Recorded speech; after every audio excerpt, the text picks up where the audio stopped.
শুনছেন দৈনিক সমবাংলার সোমবার এর বিশেষ বুলেটিন।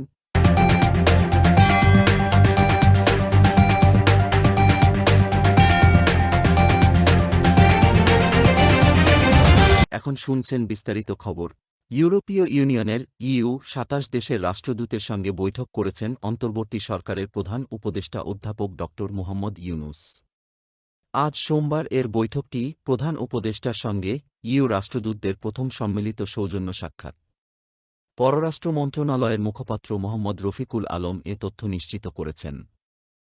রফিকুল আলম বলেন, সোমবার ৯ ডিসেম্বর ইউরোপীয় ইউনিয়নের ২৭ দেশ ছাড়াও আরও একটি দেশের রাষ্ট্রদূতের সঙ্গে প্রধান উপদেষ্টা ড মুহাম্মদ ইউনূসের বৈঠক অনুষ্ঠিত হয়।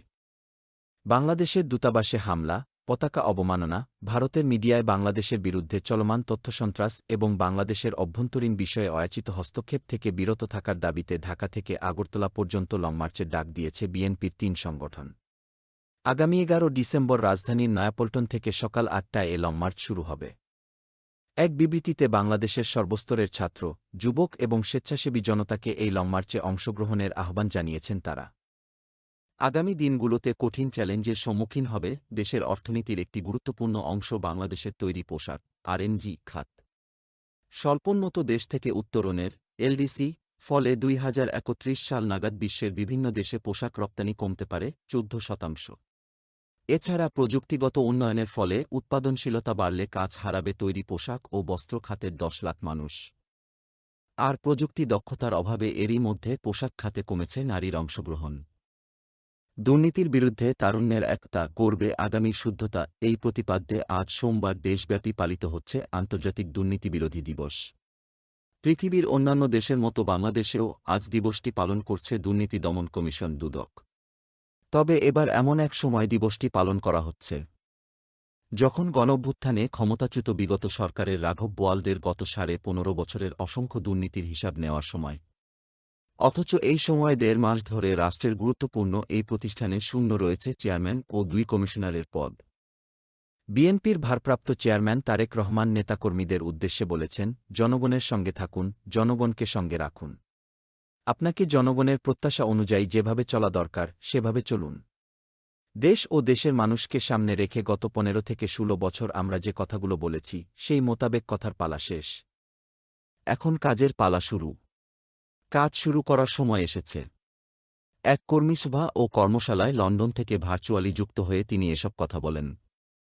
ডিএমপি কমিশনার শেখ মোহাম্মদ সাজ্জাদ আলী বলেছেন, গত ১৫ বছরে পুলিশ বাহিনীতে ৮০ থেকে ৯০ হাজার সদস্যকে বিভিন্নভাবে পরিচয়, রাজনৈতিক নিশ্চিতের পর নিয়োগ দেওয়া হয়েছে। সোমবার ৯ ডিসেম্বর মিন্টো রোডে ডিএমপি মিডিয়া সেন্টারে আয়োজিত মিট দ্য প্রেস এ সাংবাদিকদের এক প্রশ্নের জবাবে তিনি কথা বলেন। তিনি বলেন, আমরা বলতে পারি না গো হোম, বাসায় ফিরে যাও। তবে যারা দুষ্টু, যারা পেশাদারত্বের বাইরে গিয়ে নানা অপকর্মে লিপ্ত হয়েছিলেন তাদের বিরুদ্ধে ব্যবস্থা নেওয়া হচ্ছে। বাংলাদেশে অবস্থানরত অবৈধ বিদেশি নাগরিকদের বিষয়ে সতর্কতা জারি করেছে স্বরাষ্ট্র মন্ত্রণালয়। এমনকি অবৈধ বিদেশিদের বিরুদ্ধে ব্যবস্থা নিতেও হুঁশিয়ারি দেওয়া হয়েছে সরকারের তরফ থেকে। বাংলাদেশে অবস্থান করা অবৈধ বিদেশি নাগরিকদের মধ্যে শীর্ষে রয়েছেন ভারতীয়রা। পুলিশের বিশেষ শাখা এসবি ও স্বরাষ্ট্র মন্ত্রণালয়ের সুরক্ষা সেবা বিভাগের সূত্রের বরাত দিয়ে এসব তথ্য জানিয়েছে দেশের একটি জাতীয় দৈনিক।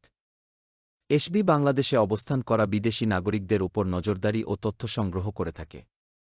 এখন শুনছেন আন্তর্জাতিক খবর।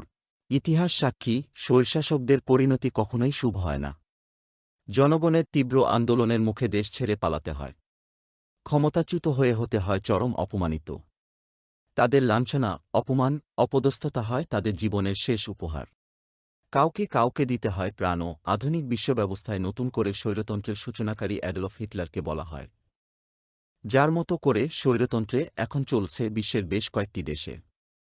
ইতোমধ্যেই শ্রীলঙ্কা, বাংলাদেশ ও সিরিয়ার রাষ্ট্রপ্রধানেরা পালিয়েছেন, কিন্তু এরপর কে? সিরিয়ায় প্রেসিডেন্ট বাশার আল আসাদের সরকারের পতন নিয়ে আলোচনার জন্য জাতিসংঘের নিরাপত্তা পরিষদ জরুরি অধিবেশনে বসতে যাচ্ছে। জরুরি এই বৈঠকের আহ্বান জানিয়েছে রাশিয়া। সোমবার ৯ ডিসেম্বর যুক্তরাষ্ট্র সময় বিকেল ৩টায়, বাংলাদেশ সময় দিবাগত রাত ২টা বৈঠকটি হবে বলে একাধিক সূত্রে নিশ্চিত হওয়া গেছে। আজকের মতো এখানেই শেষ। খোদা হাফেজ।